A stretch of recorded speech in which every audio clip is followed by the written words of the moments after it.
Bonjour Rosanna Narducci. Bonjour.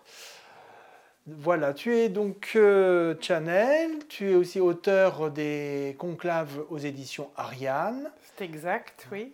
Et donc je disais à l'instant Channel du maître Crystal Chaya, maître du premier rayon. Oui. Voilà. Donc tu vas nous parler aujourd'hui de l'éveil de l'être solaire. Oui. Ton nom galactique c'est Shamira, c'est le nom en fait de ton être solaire. C'est exact, Shamira, oui. Je voudrais que tu nous parles un petit peu de ton être solaire. Comment tu le vis toi, aujourd'hui, dans ta dimensionnalité terrestre, humaine? D'accord. Alors, avant de vous parler de Shamira et de ce que je peux vivre, je vais peut-être vous parler tout simplement de l'être solaire, de sa descente, de son adombrement, de son éveil. Il faut savoir que depuis les années 2010, la grille magnétique cristalline qui entoure la Terre est en train de changer. Les vibrations terrestres augmentent, le niveau de conscience planétaire augmente considérablement et assez rapidement, ce qui fait qu'aujourd'hui, l'être humain n'est plus soumis, comme dans le passé, simplement à son karma terrestre. Le maître Crayon a dit lui-même qu'aujourd'hui, on n'est plus dans le karma terrestre. Le karma terrestre a été levé. Alors certains se sont dit waouh, génial, on n'a plus de karma. C'est pas tout à fait ça, puisque de toute façon, on ne peut pas enlever une loi cosmique. Le karma, c'est action-réaction. Hein.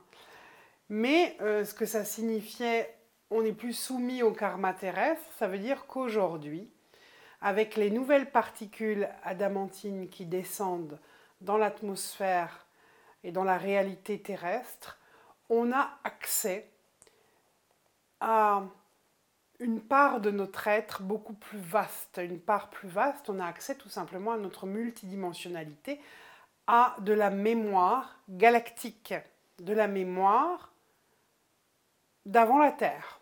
Parce que nous avons existé bien avant la Terre et notre évolution a démarré ailleurs que sur Terre. Pour beaucoup d'êtres, l'évolution a démarré sur Sirius, sur Orion, dans les Pléiades et dans d'autres systèmes qui font partie des mondes confédérés. Alors, notre être solaire, je dirais que c'est une manifestation, une extériorisation de notre divine présence je suis. Notre divine présence je suis est tout ce qui est. Elle est contenue à l'intérieur de la source et puis elle s'est extériorisée, hein, elle est sortie de la source, elle a traversé la membrane de la source pour créer un être solaire polarisé, féminin ou masculin. À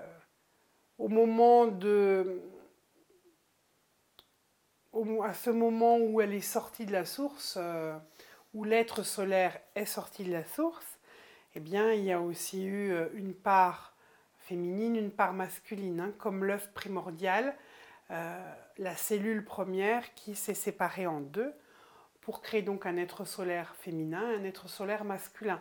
Mais on peut par exemple avoir son être solaire qui est sorti de la source et l'être solaire de l'autre polarité qui est encore resté à l'intérieur de la source, ou qui est sorti en même temps, ou qui est sorti avant ou après.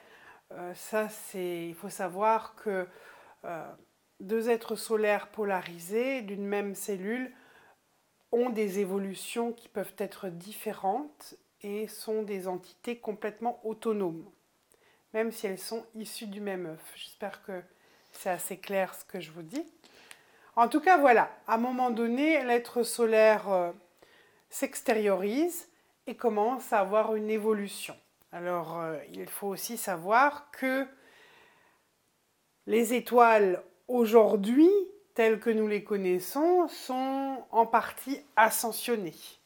Hein, si on regarde par exemple le système d'Orion, d'où je viens, il y a une partie des étoiles qui sont ascensionnés, qui donc sont donc dans des univers père-mère, de conscience père-mère. Et puis il y a une part, comme le système de Rigel, qui là n'est pas du tout ascensionné, qui au contraire est une demeure des monarques conquérants, on va dire une étoile sombre, qui ne connaît pas encore la conscience évolutive, christique. Mais au moment où nous sommes sortis de la source et que nous avons commencé notre évolution dans les étoiles, ces étoiles n'étaient pas encore des étoiles de conscience unitaire. Elles étaient encore en évolution comme notre planète Terre aujourd'hui qui est en évolution.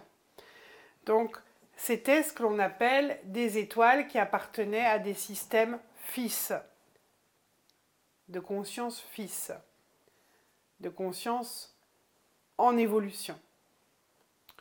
Donc nous avons aussi connu la dualité avant la Terre, avec la problématique de ce qu'on appelle dans les traditions le péché originel, qui est la grande fracture, l'illusion de la séparation. Mais nous avons utilisé et orienté notre pouvoir divin dans cette illusion de la séparation, c'est-à-dire que nous avons créé, parce que nous sommes co-créateurs, sauf que nous avons créé à travers le filtre de ces illusions et nous nous sommes fragmentés. Alors justement, la question vient, qu'en est-il de l'éveil de l'être solaire? L'être solaire, donc, c'est la première extériorisation de la source, et maintenant son éveil, alors que nous sommes dans un univers fils, comparé aussi à l'univers père-mère. Alors, qu'en est-il de l'éveil de l'être solaire, pardon. Oui, on pourrait dire soleil, solaire, puisqu'il est normalement rayonnant. Donc je vais un petit peu encore progresser dans mes propos.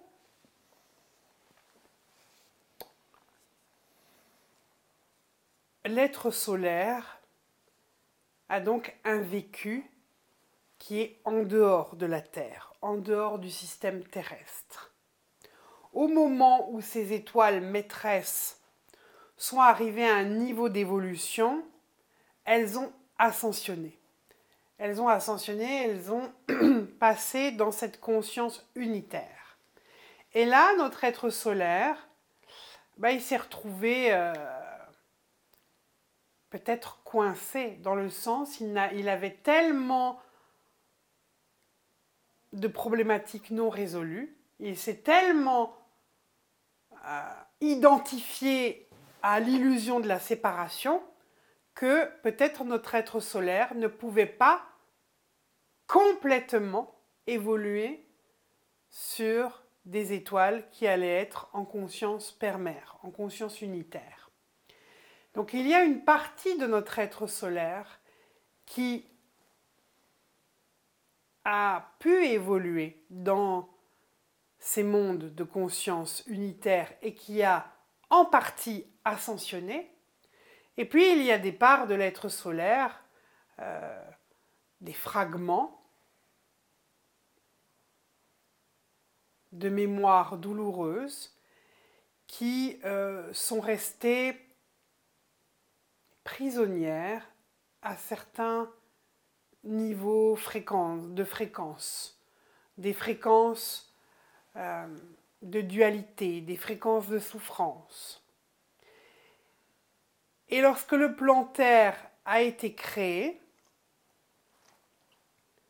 nous avons vécu terrestrement, tour à tour, des incarnations où nous avons été inspirés par les maîtres, en contact avec les maîtres. Nous avons vécu des grandes initiations en Lémurie, en Atlantide, en Ancienne Égypte. Nous avons peut-être côtoyé Yeshua de près, ou d'autres grands instructeurs. Donc nous avons eu des vies terrestres en lien, en résonance avec ces parties de nous qui ont déjà ascensionné dans des univers père-mère. Et puis nous avons eu des vies douloureuses, nous avons peut-être vécu au Moyen Âge, dans les temps féodaux, nous avons peut-être vécu des génocides comme le massacre des Peaux-Rouges, peut-être nous avons vécu des vies où on nous a mis sur le bûcher, comme les cathares, etc. Donc ces vies-là sont plus en lien avec les parts souffrantes de notre être solaire, ce que Cristal Chaya appelle nos extensions. Et aujourd'hui, les fréquences de la Terre nous amènent à une phase de synthèse. Nous sommes en train de faire la synthèse de tout cela, de ces parts évolutives et de ces parts involutives. La synthèse à l'intérieur de nous-mêmes comme à l'extérieur de nous-mêmes. Et l'ascension qui nous est proposée est une ascension qui ne concerne pas que l'évolution de l'humanité terrestre, mais qui concerne l'évolution de plusieurs mondes, d'étoiles sombres. Parce que nous avons aussi, dans notre ADN, dans la mémoire de notre ADN, nous avons des empreintes qui appartiennent à ces races involutives. Donc, notre ascension va ouvrir un chemin pour ces étoiles sombres afin qu'elles puissent s'inscrire, elles aussi, dans une évolution, dans un retour à la norme du Créateur, à la conscience christique d'amour. Ça, c'est tout de même une des grandes missions de l'humanité terrestre. Parce que des humanités qui sont en conscience, je dirais fils, vont forcément à un moment donné atteindre un niveau de conscience suffisant pour rejoindre le plan unitaire. Mais des étoiles sombres n'ont pas reçu les semences du germe christique. Et elles vont pouvoir commencer à recevoir ces semences quand notre humanité terrestre aura ascensionné. Et ça, c'est quelque chose de très important. Donc, l'être solaire, pourquoi aujourd'hui il peut descendre vers la réalité terrestre? Parce que justement, nous sommes en plein changement. Notre univers fils, progressivement, va vers un univers de conscience père-mère, puisque nous sommes dans cette phase d'ascension, de processus ascensionnel. Et les particules adamantines appellent l'être solaire à descendre, c'est-à-dire à adombrer son corps compatible humain. Et c'est aussi une opportunité pour notre être solaire de venir rejoindre la part humaine incarnée pour œuvrer ensemble. C'est une opportunité de guérir les fragments qui ont vécu de la souffrance pendant les temps galactiques, les temps de guerre galactique. Donc aujourd'hui, au fur et à mesure de cette descente de l'être solaire, eh bien, il a l'opportunité de recontacter ce que Sananda a appelé dans les conclaves le karma racine, c'est-à-dire recontacter la douleur, la souffrance et la problématique originelle qui est à l'origine.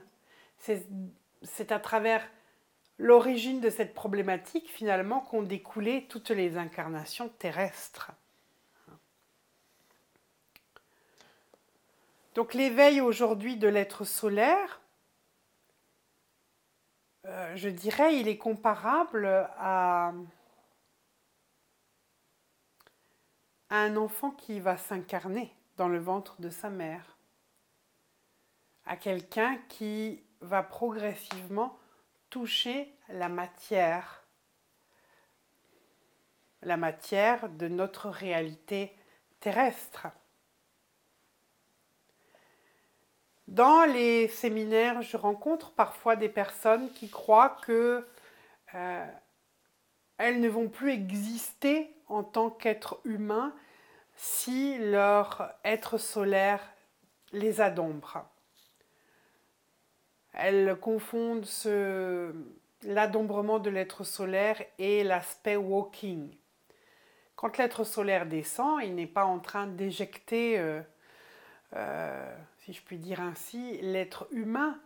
Au contraire, il y a un processus alchimique qui se fait entre la partie incarnée, par exemple Rosanna, avec sa personnalité humaine, avec ses propres problématiques d'humaine, avec son karma, avec aussi son chemin initiatique, et puis l'être solaire qui arrive, il y a une sorte d'alchimie qui va se faire pour qu'une harmonie se mette en place, que l'être solaire puisse coexister avec la part humaine, la guider aussi. Et en même temps que la part humaine vit ses propres guérisons, ses propres conscientisations, l'être solaire, je dirais, vit de mieux en mieux dans le corps incarné. Donc il y a aussi bien sûr une responsabilité pour l'être humain incarné d'accueillir son être solaire. Il y a une responsabilité qui se joue. Alors, qui a un être, de façon plus pragmatique, qui a un être solaire, qui en a pas, qui en fait la demande, qui ne veut pas en faire la demande, ceux qui en font la demande, est-ce que l'être solaire arrive, ceux qui n'en font pas la demande, est-ce que aussi l'être... Voilà, toutes ces questions-là, très pragmatiques, qu'un humain pourrait se poser. Alors, il y a à peu près sur la planète Terre, on va dire 30% de l'humanité terrestre qui a une origine galactique, c'est-à-dire qui a préexisté avant le plan Terre. C'est 30% de l'humanité terrestre qui demande l'ascension, qui a cette prise de conscience. Vous me direz, c'est pas beaucoup, c'est pas une question quantitative qui se joue là, c'est une question fréquentielle. Quand on aura atteint une masse critique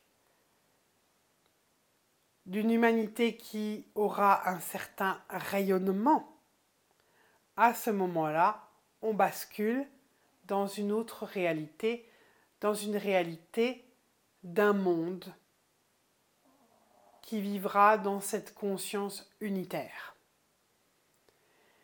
Et ce monde, dans son extériorisation, aura forcément des fonctionnements différents. Aussi bien la politique, le système gouvernemental aura changé. Le plan d'éducation pour les enfants changera forcément. La façon de se mettre en lien avec la nature, hein, et ne pas seulement épuiser les ressources d'une planète. Cette conscience, je dirais, holistique d'un tout qui est relié au tout, notre être solaire l'a acquis parce qu'il a évolué dans des mondes de conscience unitaire. Et il vient pour apporter aussi des solutions dans cette humanité qui est en transition, pour lui apporter les solutions et pour aussi l'aider à faire les bons choix. Des choix qui n'ont pas été faits au siècle passé. Par exemple, on n'a pas suivi Nikola Tesla. On n'a pas suivi Antoine Béchamp, on a préféré suivre, par exemple, Pasteur. Hein. Il y a des choix qui n'ont pas été faits au siècle passé. Là, notre être solaire, il vient vraiment pour communier avec nous, pour nous aider à faire les bons choix parce qu'il y a urgence. Aujourd'hui, on a une technologie qui est nuisible, qui pollue, et on ne sait même pas comment gérer toutes les pollutions qu'on est en train de générer. Donc l'être solaire, il descend pour nous aider à faire les bons choix. Et il a les solutions avec lui. Parce qu'il vient directement des étoiles. Mais en même temps, il a des parts de lui qui sont vraiment en souffrance. Et ces souffrances qu'il a connues dans le temps galactique sont en résonance avec nos souffrances d'aujourd'hui. Nous qui sommes des volontaires incarnés, qui avons dit oui au plan Terre il y a des éons de cela.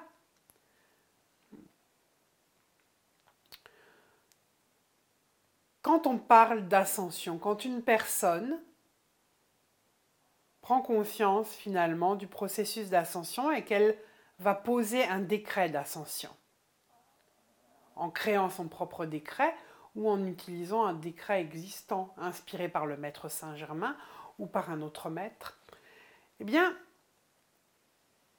de façon plus ou moins consciente, cette personne appelle son être solaire à s'incarner, à adombrer son être humain. Elle l'appelle. Et dans cette descente, il est nécessaire de guérir la blessure d'incarnation. Cette blessure d'incarnation nous dit quoi? Nous dit waouh! Il y a quelque chose de dur dans la matière. Et nous avons des mémoires qui nous disent cela, des mémoires qui nous disent tu vas t'incarner, incarnation c'est synonyme de labeur, d'affrontement, c'est synonyme aussi parfois de souffrance. Hein. Je ne dis pas que l'incarnation ce n'est que cela, ce n'est pas que cela, mais c'est en partie cela. Et il peut y avoir un refus d'incarnation, c'est-à-dire on vient, mais on vient dans une conscience, j'ai pas le choix. Or, tout le travail de descente et de conscientisation progressive au fur et à mesure que l'être solaire descend va nous permettre d'être plutôt dans une conscience, je fais le choix de m'incarner. Je fais le choix parce que je prends soudainement conscience que transformer ce monde passe par ma propre transformation. Je suis comme un atome, une cellule du corps, du collectif humain. Waouh!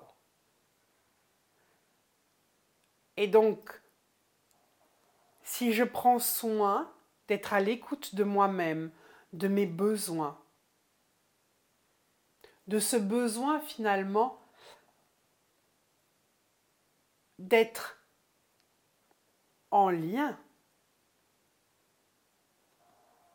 avec le vivant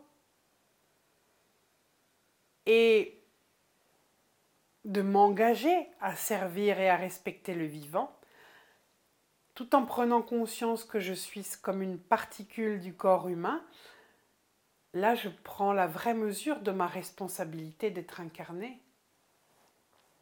Et peut-être je ne vais pas regarder mon incarnation en m'identifiant simplement à mes douleurs, à mes soucis du quotidien, mais je vais mesurer l'importance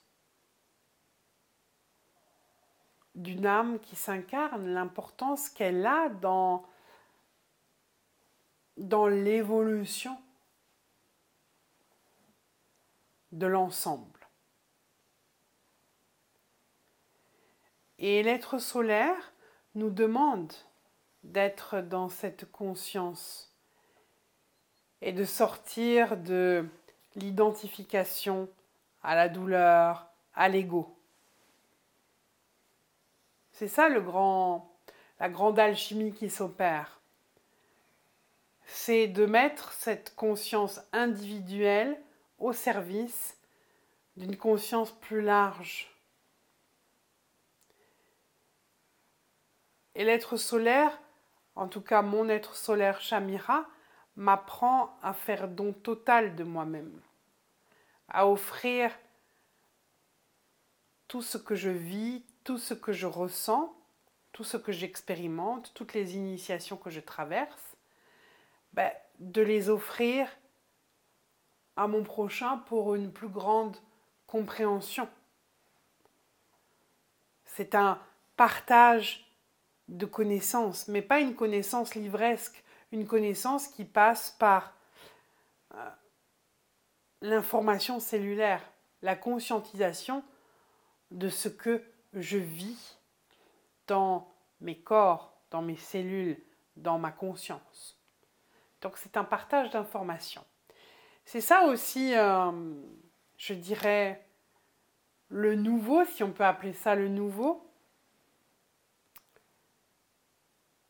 On n'est plus dans des phénomènes extérieurs comme voilà les lois de vie qui seraient juste extérieures à nous-mêmes et qui sont là de l'ordre de la morale. Ce n'est pas ça. L'être solaire nous demande vraiment d'intégrer les lois spirituelles. L'être solaire va nous demander aussi que l'information, ce ne soit pas juste quelque chose d'extérieur à nous, mais que ce soit quelque chose que l'on vit de l'intérieur. C'est vraiment faire le chemin du cœur, de l'ouverture du cœur. Donc je dirais que l'éveil de l'être solaire, c'est l'éveil de notre être, tout simplement. Solaire dans le sens rentrer dans cette conscience du cœur, dans cet alignement du cœur et de rayonner, d'ouvrir, de nous ouvrir à l'amour, à cette possibilité d'amour et l'amour nous demande aussi la droiture, la rigueur.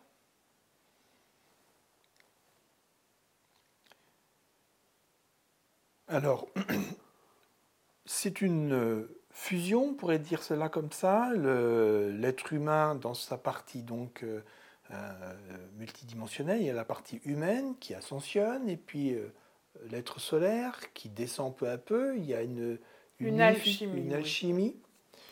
Maintenant, comment nous, humains de la Terre, qui avons demandé l'ascension, comment pouvons-nous aider notre propre être solaire à venir donc alchimiser? Ok. L'être solaire, et donc quand il descend, lui, c'est comme il est comparable à un petit enfant. Vous savez, quand vous êtes incarné sur Terre, imaginons que vous avez choisi de vivre dans une famille dysfonctionnelle, par exemple avec un père qui vous maltraitait, vous vous dites ah non, c'est pas possible, j'ai pas pu choisir ça. Si, quelque part, oui, parce que on n'est pas tout à fait dans le même niveau de conscience. On est dans un niveau de conscience très subtil avant de s'incarner, où on a une vision très très large et on est prêt à vivre certaines épreuves pour grandir au niveau de la conscience. Donc on choisit, si c'est nécessaire, de traverser des choses difficiles qui vont nous aider à intégrer davantage notre divinité. Mais au moment où on vit l'épreuve sur Terre, c'est pas du tout confortable. Quand on a le nez dedans, on peut ressentir vraiment de la souffrance. Parce qu'on est complètement identifié à ce que l'on est en train de vivre, à l'expérience qu'on est en train de vivre. L'être solaire, c'est un peu pareil, c'est-à-dire il est dans des plans très élevés, de champs de conscience unitaires, donc il est dans un état d'alignement, un état d'amour. Et puis, comme la Terre est en train de changer et que il est magnétiquement attiré par le plan Terre, au moment de sa descente, il retrouve les fragments de lui-même qu'il doit guérir, parce que ces fragments-là sont aussi en résonance avec le plan Terre. Et là, c'est un peu inconfortable. L'être solaire n'a pas envie de revivre les souffrances qu'il a connues dans le temps galactique. Hein, c'est comme s'il y avait une réactivation d'une part karmique de ce qu'il a vécu, qui n'est pas du tout confortable ni agréable. Mais en même temps, ça va lui permettre, de prendre contact avec des parties de lui-même qui ont vécu de la culpabilité, de l'orgueil, de la colère, de l'ignorance. Alors, comment aider l'être solaire à finalement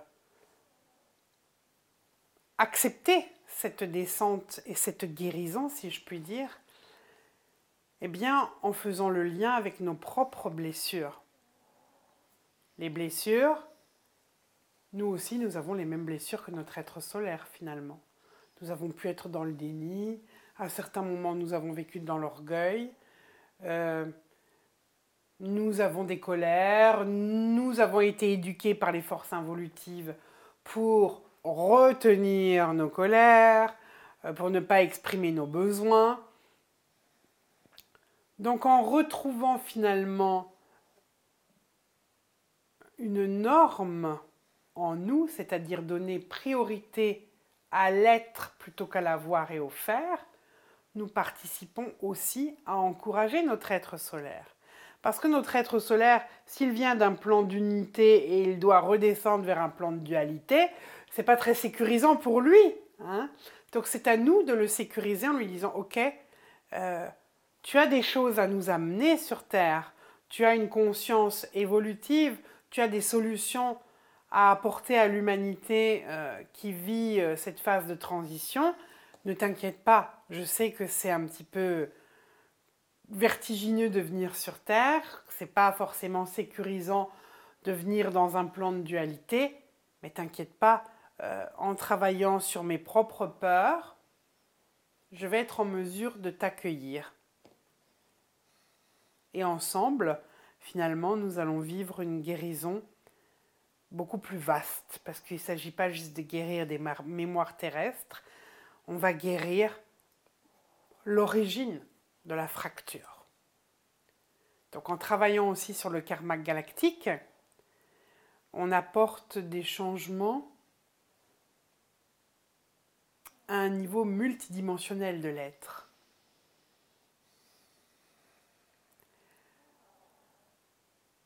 En fait, les compréhensions et les guérisons sont juste vécues à des dimensions plus vastes, dans des dimensions plus vastes de notre être. Vous savez, moi j'ai commencé à 20 ans à faire des régressions dans les vies passées avec une personne, un ami, Maurice, qui avait été formé par Patrick Drouot.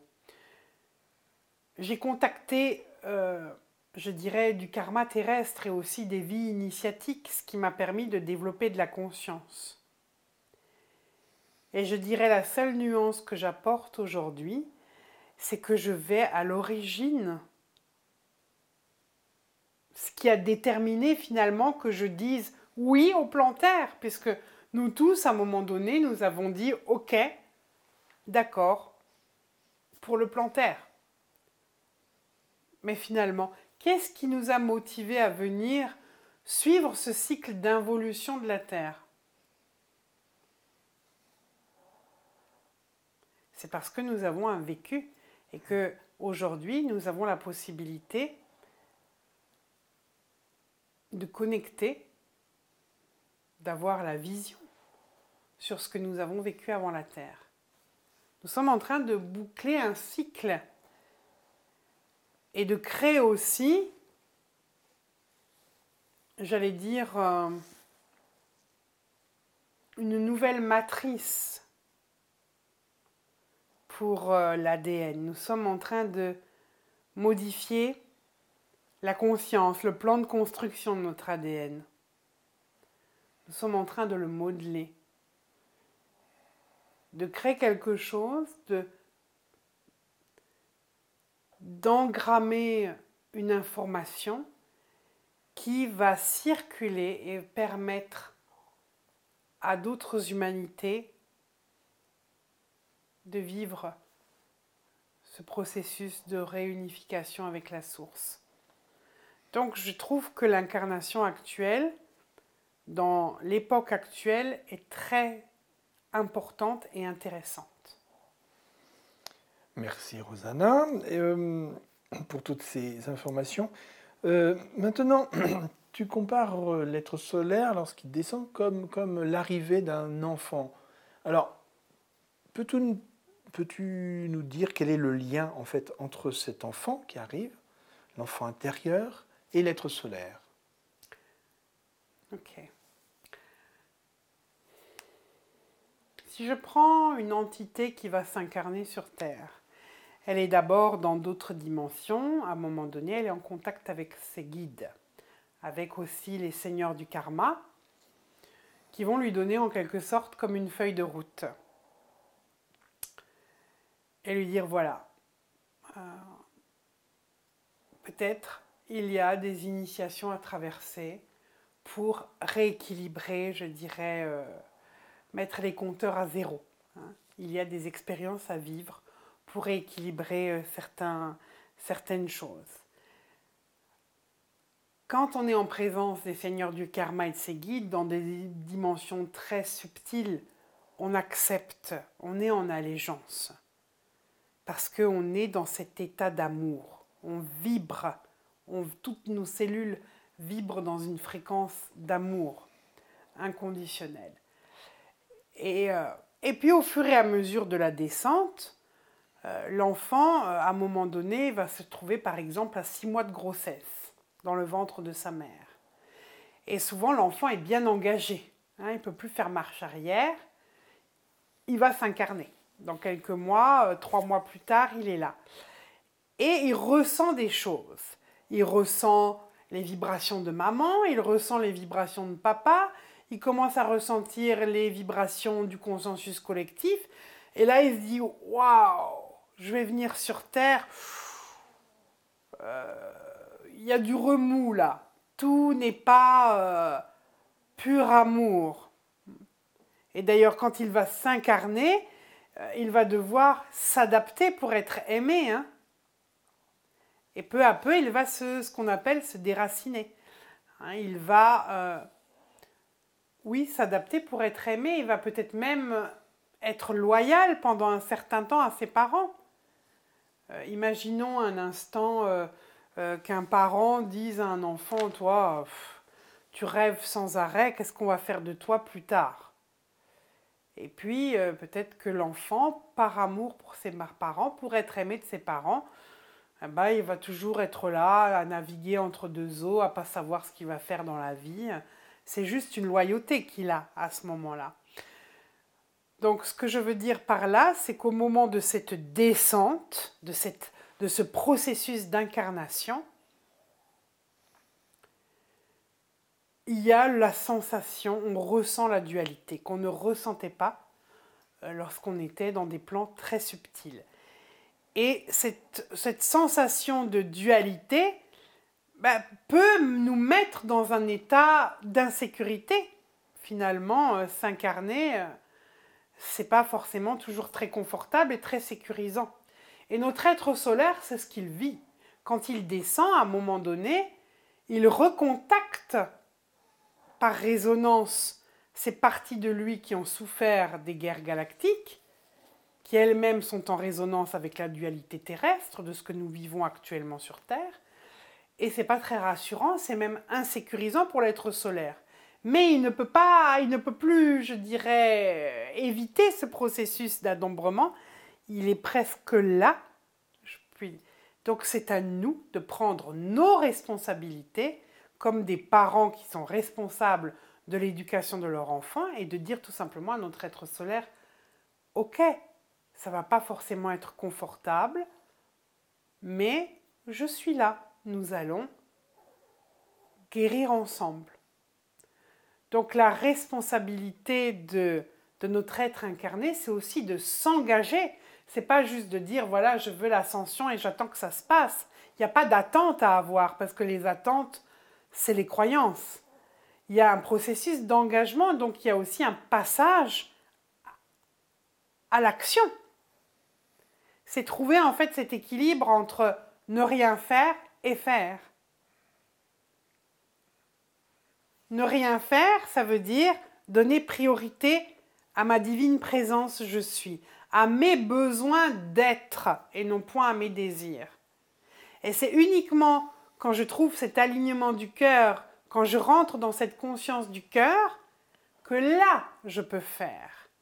Et là, il n'y a plus d'effort et de souffrance. Je fais en lien avec ce que je suis. Et c'est vrai que plus je vais être en lien avec ce que je suis, plus aussi je peux être dérangeant. Pour des êtres ou pour un système qui ne donne pas priorité à l'être. Et si je deviens dérangeant, il y a des mémoires anciennes qui me disent « Attention, à chaque fois que tu as été dérangeant, ça t'a coûté cher. On t'a mis sur un bûcher. » Donc, mon être solaire va ressentir tout ça. Sauf qu'aujourd'hui, je vais lui donner une autre information.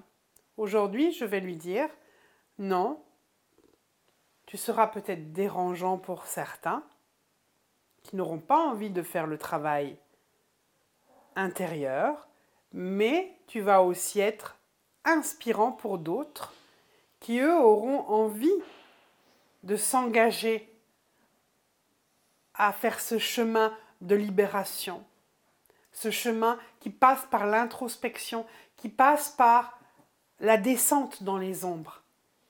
Parce que je ne peux pas évoluer en conscience si je ne descends pas dans la profondeur de mes ombres. Je ne grandirai pas en lumière tant que je ne vais pas toucher mes zones d'ombre. D'accord. Alors, Rosanna, tu vas bientôt animer un stage. Oui, co-animé avec Geneviève, oui. Geneviève, si. Et donc, qui s'intitule, qui est sur l'enfant intérieur et l'être solaire. Oui. Voilà. Pourquoi je me suis associée avec Geneviève, qui suit et qui est engagée dans les enseignements de Cristal Sheya. Geneviève est thérapeute et elle a une spécificité, elle canalise l'enfant intérieur des personnes. Donc, elle ne travaille pas juste en état modifié de conscience, où elle mettrait la personne en état modifié de conscience, elle lui ferait revivre sa naissance. Pas du tout. Ça se pratique également, mais ce n'est pas ce travail-là. Elle rentre en lien avec la personne, elle canalise son enfant intérieur, c'est-à-dire qu'est-ce que l'enfant intérieur de la personne est en train de vivre en ce moment dans l'instant présent. En même temps, elle prend contact avec la part adulte et elle recrée, dans ce mouvement de guérison, elle recrée du lien entre l'adulte et l'enfant intérieur. Parce qu'on se rend compte que la part adulte n'a pas beaucoup pris soin de l'enfant intérieur. N'a pas su écouter les besoins de l'enfant intérieur.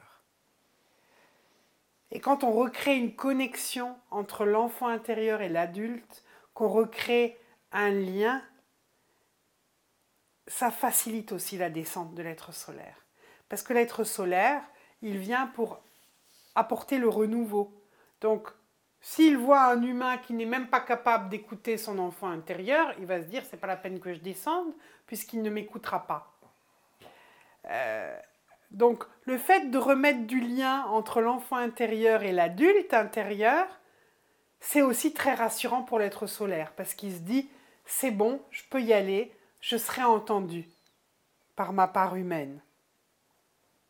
Elle écoutera, oui, il écoutera mes conseils, mes inspirations.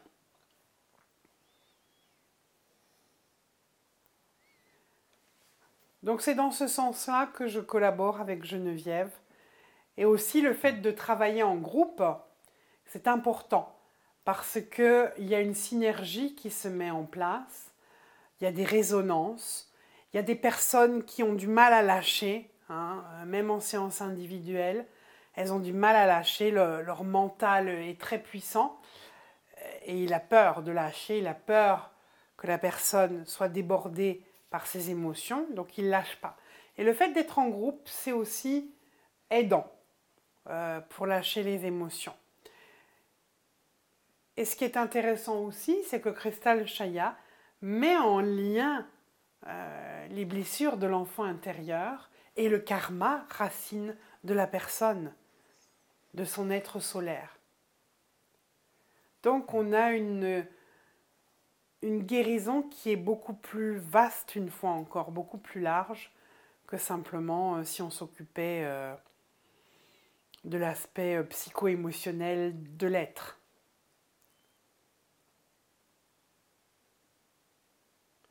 Comment vous donner une image? C'est comme si vous étiez dans une pièce, que vous avez une petite bougie, vous voyez certains éléments de votre pièce, mais vous ne voyez pas tout.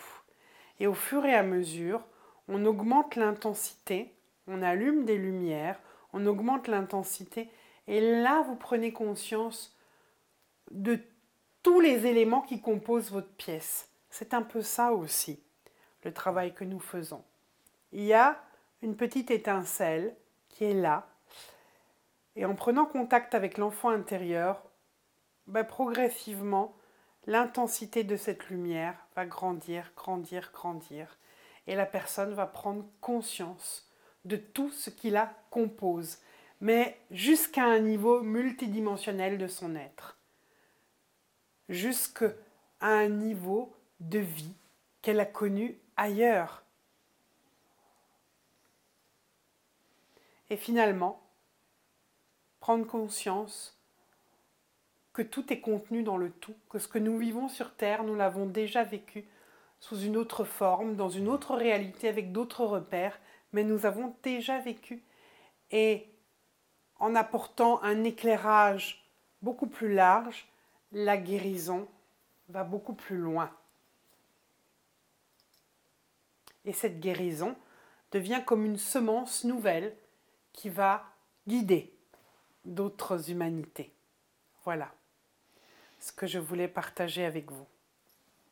On te remercie grandement, gratitude pour tout ce que tu nous apportes. C'est déjà un grand enseignement.